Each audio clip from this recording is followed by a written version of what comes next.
Morning again, everybody. Yesterday was the feast of the transfiguration of Jesus.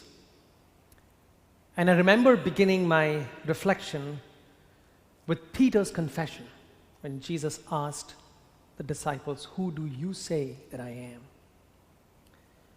And I also remember saying yesterday that once Peter makes his confession, Jesus begins to predict his passion and death. And the other thing that Jesus begins to inform the disciples about is that they themselves would face the same consequences that Jesus did, that Jesus faced. And so Jesus puts forward what we call the conditions of discipleship. What does it take for someone to follow Christ? So here then is the pattern that Matthew is going to follow in the coming days. Now that Peter has confessed that Jesus is the Messiah, 3 times he will predict his passion. And after each time he predicts his passion and death, he puts forward the conditions of discipleship. And so today we have the first installment of the conditions for discipleship.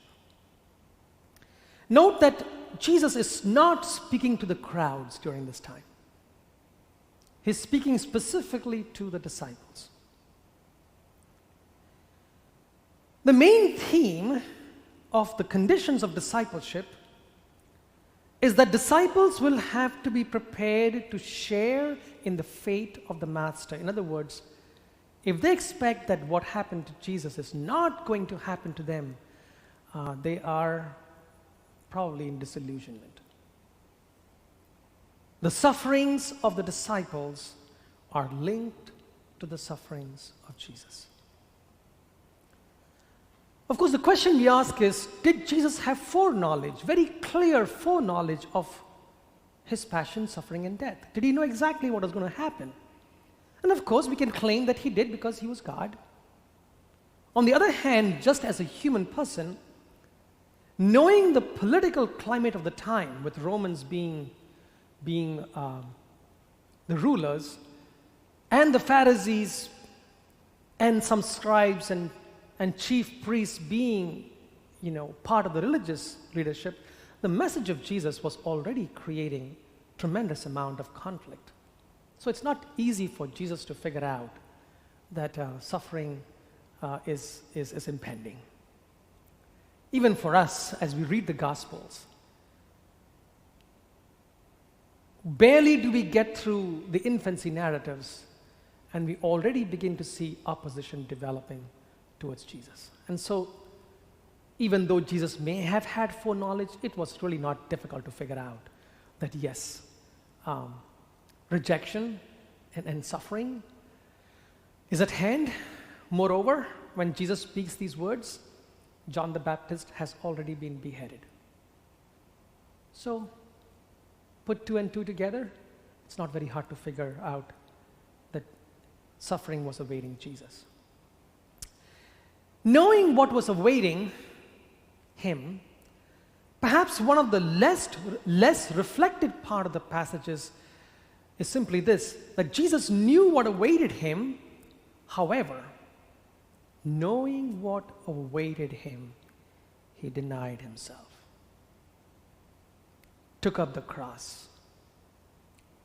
But even as he denied and takes up the cross, he is the one who is in control of the events. In other words, he's not letting suffering just happen to him. No. He is choosing to deny himself. He is choosing to take up the cross. He is choosing to exchange his life for the salvation of the world. So there is an active involvement that Christ participates in.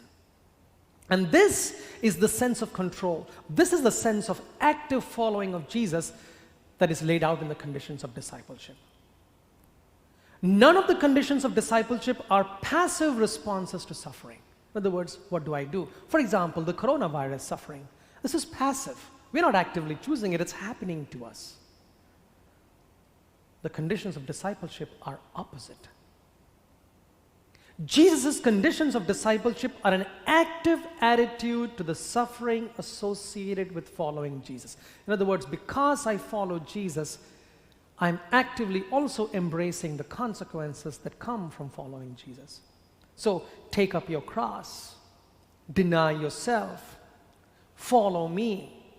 Whoever saves his life, whoever loses his, these are all active verbs. Now, some people are often surprised by gospel suffering. What I mean by gospel suffering is the suffering for the sake of Christ. It's a little different than the suffering that comes to me because of natural calamities or some terminal illness that I might be facing. That is also suffering.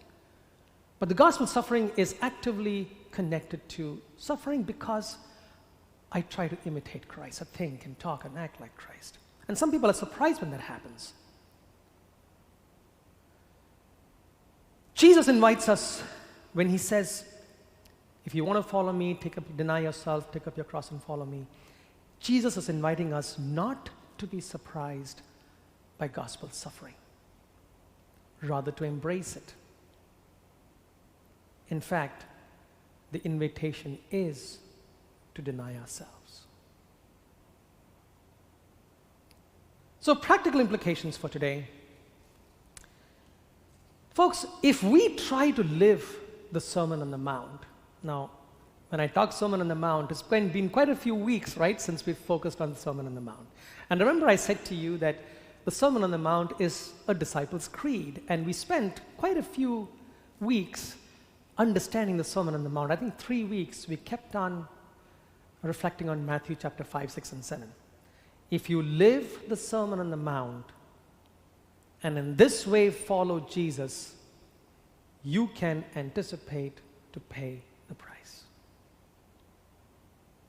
However, paying the price is something we freely and actively embrace because that is what Jesus himself did. This is the meaning of being in control of the events around us in the midst of suffering. That we know it's coming, and then when it comes, we embrace it actively for the sake of the gospel.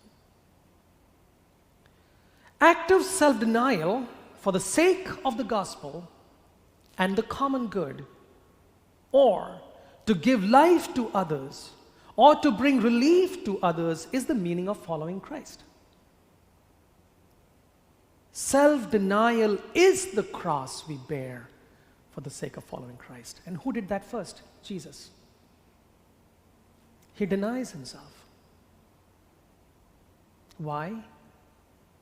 Because then humanity would know salvation. Actively denies himself, actively takes up the cross, actively gives up his life for the world. Self-denial and the cross are not two separate things. Self-denial is the cross that we take. Why? To give life, to be life-giving. In the final analysis,